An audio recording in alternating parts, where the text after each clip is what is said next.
আমি প্ৰায় যোৱা অক্টোবৰৰ পাছৰ পৰা এইটো আমি পৰিকল্পনা কৰিছিলোঁ এটা আৰু কেৰিয়াৰ কাউন্সেলিং বা কেৰিয়াৰ গাইডেন্স প্ৰগ্ৰাম ৰাখিম বুলি, কিন্তু আৰ্থিক সমস্যা কিছুমানৰ কাৰণে বা কিছুমান আৰু বেলেগো সমস্যা থাকে, আমাৰ হিচাপে বিভাগীয় কাম কাজ থাকে, তেনেকৈ মিলাই আমি ভাবিলোঁ জানুৱাৰী ফেব্ৰুৱাৰী তাৰপিছত তেনেকৈ কৰোঁতে এতিয়া এই ইলেকশ্যনৰ সময়তে আমি এইটো কৰিবৰ কাৰণে সক্ষম হ'লোঁ। আৰু আজি যি উদ্দেশ্যত আমি কৰিছিলোঁ যে ল'ৰা ছোৱালীয়ে নিজকে সংস্থাপন কৰিব পৰা নাই, তেখেতসকলে নিজৰ এইমটো বাছনি কৰিব পৰা নাই, গতিকে এনেকৈ এটা প্ৰগ্ৰাম পাতিলোঁ য'ত নেকি মানে তেখেতসকলে নিজকে নিজৰ প্ৰতিভাখিনি নিজৰ পটেঞ্চিয়েলখিনি গম পায় যে মই কোনটো লাইনত গ'লে মই ছাকচেছ হ'ব পাৰিম, নিজকে প্ৰতিষ্ঠা কৰিব পাৰিম। সেই হেতুকে আজি এই প্ৰগ্ৰাম আয়োজন কৰিছিলোঁ আমি আৰু খুব সুন্দৰভাৱে সম্পন্ন হ'ল। সকলোৰে সহযোগিতা ইয়াতে মই বহুত ভাল পালোঁ। ইভেন ষ্টুডেণ্ট যিখিনি আশা কৰিছিলোঁ তাতকৈ বেছি আহিলে, সকলোৱে বহুত ধুনীয়াকৈ যোগদান কৰিলে আৰু মই আশা কৰিছোঁ যে অহাবাৰ যেতিয়া আমি অহা বছৰ কেৰিয়াৰ কাউন্সেলিং বা কেৰিয়াৰ গাইডেন্স প্ৰগ্ৰাম পাতিম, যিসকল আজি এই মানে অনুষ্ঠানত উপস্থিত আছে ইয়াৰ মাজতো বহুত ল'ৰা ছোৱালী নিজকে সংস্থাপন কৰি পেলে ইয়াতে নিজৰ ছাকচেছ ষ্টৰী ক'ব কাৰণে যাতে আহে। অবভিয়াছলি আমি প্ৰগ্ৰামৰ আগত ফৰ্মবিলাক বিলাইছিলোঁ আৰু ফৰ্মৰ জৰিয়তে আমি তেখেতসকলৰ বায়'ডাটা লাইফ কি প্ৰফেশ্যনত তেখেতসকলে ইণ্টাৰেষ্টেড সেইবিলাক আমি ডেটা এটা কালেক্ট কৰি লৈছিলোঁ।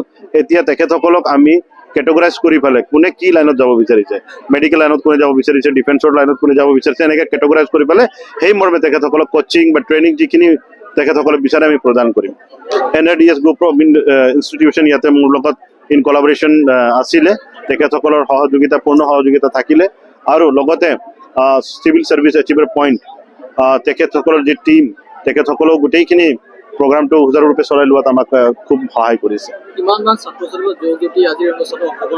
মোৰ দেন 3000 গোটেইখিনি আমি যদি হিচাপ কৰোঁ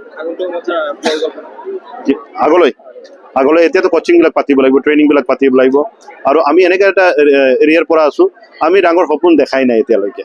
চ' এই সপোন চাবৰ কাৰণে শিকাবলগীয়া হৈ আছে। আমি কেৰিয়াৰ গাইডেন্স বা কেৰিয়াৰ কাউন্সেলিং কেনেকৈ দিম, কেৰিয়াৰ কনচিয়াছে হোৱা নাই তেখেতসকলে, সেইকাৰণে কাম বেছি তলৰ পৰা কৰিবলগীয়া হৈ আছে, সময় লাগিব, ঠিক হৈ যাব।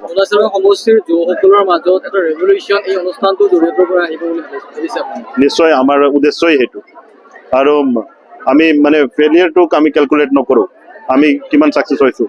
আজি যিমান পপুলেশ্যন আছে তাৰ পৰা আজি যিমান ভিৰ ভাৰ আছিলে তাৰ পৰা যদি মানে 50%ও 10%ও যদি নিজকে সংস্থাপন কৰিব পাৰে, যে বিভিন্ন খেলপথাৰবিলাকত আগতে যেনেকৈ মোবাইল অহাৰ আগতে যেনেকৈ ভিৰ লাগি আছিলে খেলা ধূলাৰ ইত্যাদি, এতিয়া চব মোবাইলত সীমিত হৈ গৈছে, কিন্তু তাৰ তুলনাত ছোৱালীবিলাকক দেখা পাব আজিৰ দিনত ছোৱালীয়ে চাকৰি পাবৰ কাৰণে ৰাতিপুৱা উঠি দৌৰি আছে, ল'ৰাবিলাকে শুই থাকে।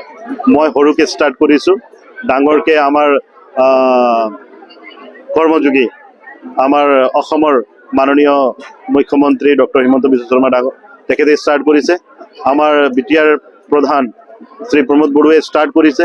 এই মানৱ সম্পদে বা এই যুৱ শক্তিক কেনেকৈ শক্তিশালী কৰিব পাৰি, লগতে আমাৰ যশস্বী প্ৰধানমন্ত্ৰী ভাৰতৰ নৰেন্দ্ৰ মোদী ডাঙৰীয়াই উঠি পৰি লাগিছে আমি বিশ্বগুৰুক ভাৰতক কেনেকৈ বনাওঁ আৰু তাতে চবতকৈ বেছি এই যুৱ প্ৰজন্মৰহে অৱদান থাকিব।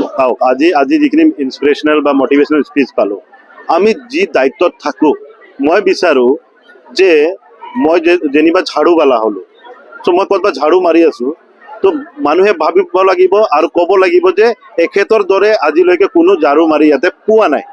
চ' আমি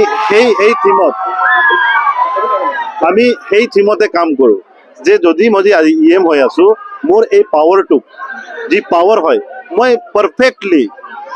পাৰফেক্টলি কেনেকৈ ইউজ কৰিব পাৰোঁ সেইটোৰ ওপৰত আমি মানে মনোযোগ দিওঁ।